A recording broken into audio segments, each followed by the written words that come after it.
Polarizing of votes is gaining momentum in national political circles. Political parties are attempting to woo different sections of voters.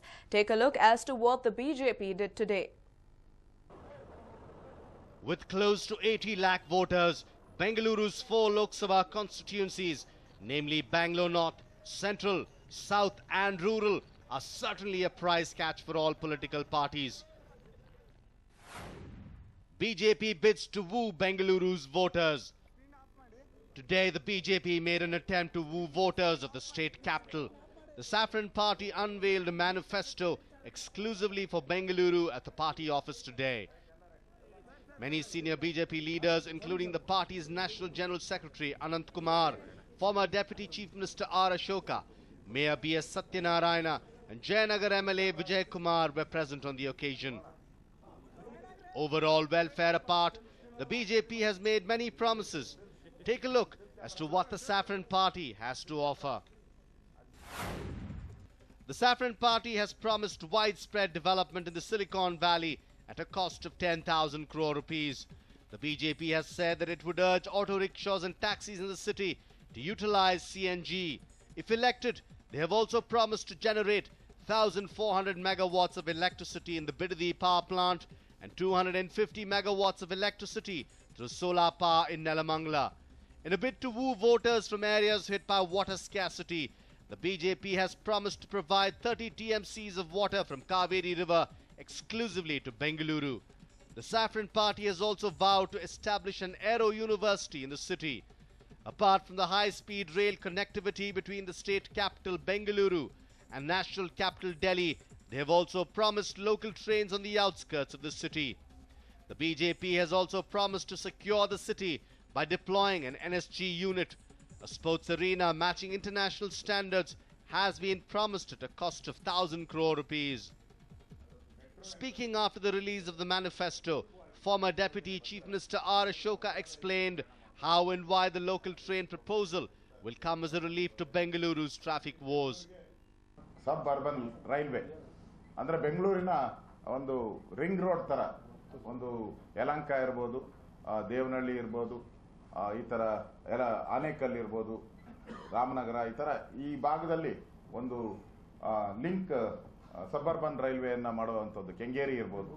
ಇದನ್ನ ಸೇರಿಸಿ ಮಾಡುವಂತದ್ರಿಂದ ಇಲ್ಲಿನ ಬೆಂಗಳೂರಿನ traffic ಅನ್ನ ಕಡಿಮೆ ಮಾಡುವಂತದಕ್ಕೆ ಬಹಳ ಇವತ್ತು ಮೆಟ್ರೋ ಏನು ಬಂದಿದೆ ಅದಕ್ಕೆ ಪೂರಕವಾಗಿ ಈ ಯೋಜನೆ ಬಂದ್ರೆ ಬೆಂಗಳೂರಿನ ಹೊರವಲಯದಲ್ಲಿ ಪ್ರಯಾಣ ಮಾಡತಕ್ಕಂತವರು ಹೆಚ್ಚು ಸೌಕರ್ಯ ಪಡೆಯುತ್ತದೆ. ಅದಕ್ಕೆ suburban railway.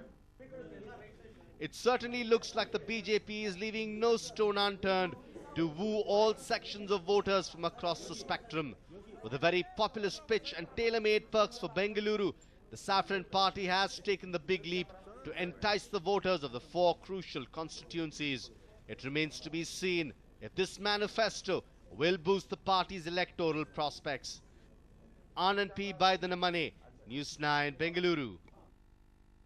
Bangalore University is widely recognized for the wide range of courses it offers. But the students who travel miles away from home in hope of obtaining good education are forced to live in pathetic conditions, all thanks to the university's ignorance. One look at these buildings and you would be forced to conclude that it is an abandoned building. Crumbling structures, broken windows, moss-covered walls with deep cracks running through, one can hardly say that these are the buildings belonging to Bangalore University. This is the pathetic condition which students of physical education are forced to live in the Shakti Bhavan building in Jnana Bharati campus.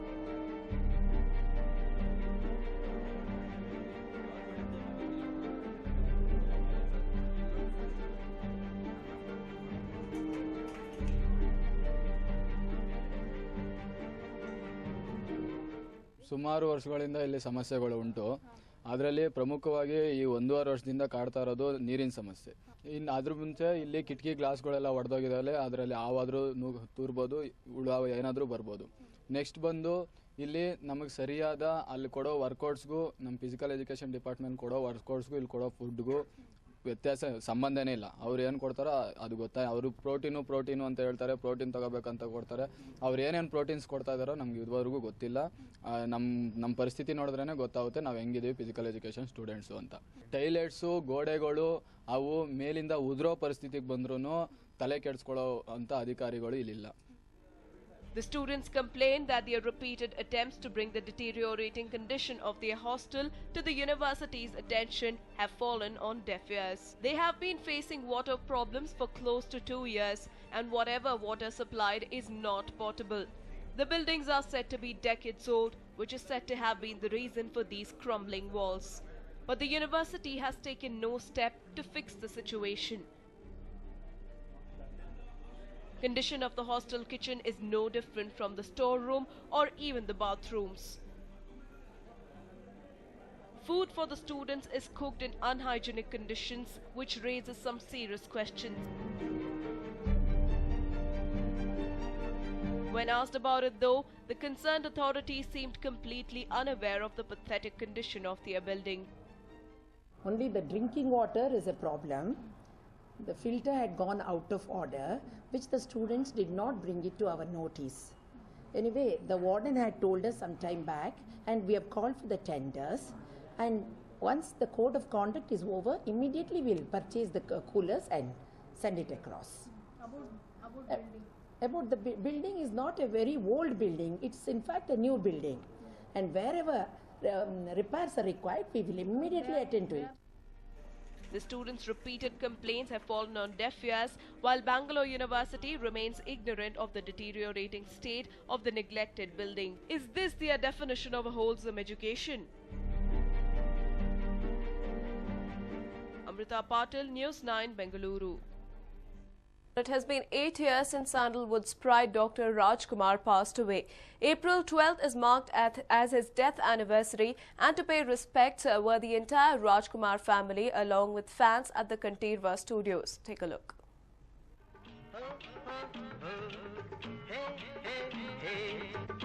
Dr. Rajkumar's memory is still so fresh in the minds of people. His smile, his voice, his acting prowess, all this will keep him alive forever in the hearts of millions. ಯಾರೇ ಕೂಗಾಡಲಿ ಊರೇ ಹೋರಾಡಲಿ ನಿನ್ನ ನೆಮ್ಮದಿಗೆ ಭಂಗವಿಲ್ಲ ಎಮ್ಮೆ ನಿನಗೆ ಸಾಟಿ ಇಲ್ಲ ಬಿಸಿಲು ಮಳೆಗೆ ಬಿರುಗಾಳಿ ಚಳಿಗೆ ನೀ ಅಳುಕದೆ ಮುಂದೆ ಸಾಗುವೆ ಅರೆ ಹೊಯ್ ಅರೆ ಹೊಯ್ ಅರೆ ಹೊಯ್ ಅರೆ ಹೊಯ್. Hundreds of people from various parts of the state gathered at Sri Kantirva studios to pay tribute to Dr. Rajkumar on his 8th death anniversary. Family members arrived at the Samadhi at 10:45 a.m. and offered prayers till 11:30 a.m. All this with people cheering in the backdrop for the late legend. The puja was attended by the entire Rajkumar family, comprising of 4 generations. That was then followed by the 3 sons of Rajkumar distributing prasada to fans and followers, some of whom had arrived since early morning. When asked about the one thing that Puneet missed about his father, this is what he said. Yeah, I miss him in a lot of ways, but still, what I feel extremely proud is this is what he's left behind, the legacy, the family, the fans, the love and affection, the bonding between all of us is what happy about, being his son and feel privileged. No, I'm sure he would have been extremely happy with the good progress of cinema, and probably would have been disappointed equally with the kind of things, whatever is going on when it comes for dubbing or when it comes to a lot of nonsense things. If not, yeah, I would have been extremely happy with everybody's success. Raghavendra Rajkumar spoke to the media for the first time after his illness. But it's still a lot to improve. My treatment is going on. I think in 3-4 months I'll be well. I'm focusing more on my son's film now. Yeah, it's always, every anniversary looks the same because the crowd is always this love and affection towards the crowd. I think it keeps growing like this. Shivraj Kumar was quite obviously hounded with questions regarding his wife entering politics. We used to do for his father. Yeah, for his father, usually September 9th, we used to do with for his father. We all used to be together. But for him to do like this, we feel No. First is father. This one is it comes to first. Even that's why yesterday, in spite of heavy schedule, 10:15 we left Bhadravati. We came here around 3 o'clock in the morning. So this comes because even she wanted to be here. I think it's better, any clean candidate comes to this one. Anybody will support for that way. Even my father would have done the same thing. Because for him, according to him, he'd not like that, sir. He'd not say not anybody else to like. So no compulsion was there. I think he would have felt happy, really. He would have blessed her like anything. No, I don't know. But the thing is, we are working very hard, campaigning, asking everybody. But depends on how the people, it should turn into votes because a lot of crowd gathering is there, mob is there. In spite of that, we have to see how that turns out into votes. But positively, I think we are confident, but I can't be overconfident. People flocked throughout the day to pay respects to the late legend. That was Shivraj Kumar and Puneet Rajkumar and Raghavendra Rajkumar talking exclusively to News9, telling us that the first member of the family, Geeta Shivraj Kumar, getting into politics, Dr. Rajkumar would have definitely supported and blessed her, is what Shivraj Kumar says. Well, right now, lots of people thronging to visit the Samadhi. Food is being served and a blood donation camp set up right outside. So this is the order right here at Kantirava Studios. In the meanwhile, we'd also like to say that may Dr. Rajkumar's soul rest in peace. With camera person Devaya, this is Nabila for News9. The International Paintball Championship began in grand style in Number City, giving participants and the audience a colourful and competitive time. The International Paintball Championships began today in Number City in grand style. The championship saw countries like Iran and Malaysia taking part, giving great competition to our local heroes.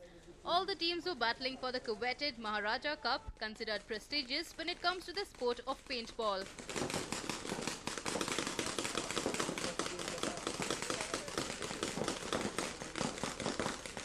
The event saw many rookie teams also participating with great enthusiasm, and these teams also had players from across India. Paintball was always termed a recreational activity and has never been given serious attention. But the players feel this is no game to be taken lightly. This is not man-to-man war. This is not a hand-to-hand combat. This is not about muscle power. There are a lot of women who are playing. There are a lot of kids, maybe 14 years old above, play. One absolute myth about paintball, it's a no-brainer game. It's not that. There are 5 players. There is one leader. There is 2 forwards. There is one snake. There has to be a strategy. There is always a teamwork. There is always planning. There is always a winning team, a losing team. And there is always morale boosting. I don't understand why a game as a paintball, because you're just firing bullets, it's not taken seriously. Paintball is all about brains, agility, fastness, how you move around with the teamwork, everything along together. So it's as good as cricket. I hope it works. In India, it will not ever, but yeah. If it was a no-brainer game, it would have never done well in Europe and US and Malaysia and all the Asian countries.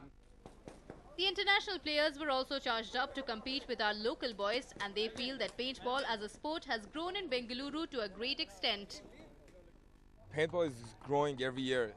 Last year wasn't that like this, and it's growing and getting better every year. Okay. We don't play the field yet, but in an hour we're gonna play, and it's good.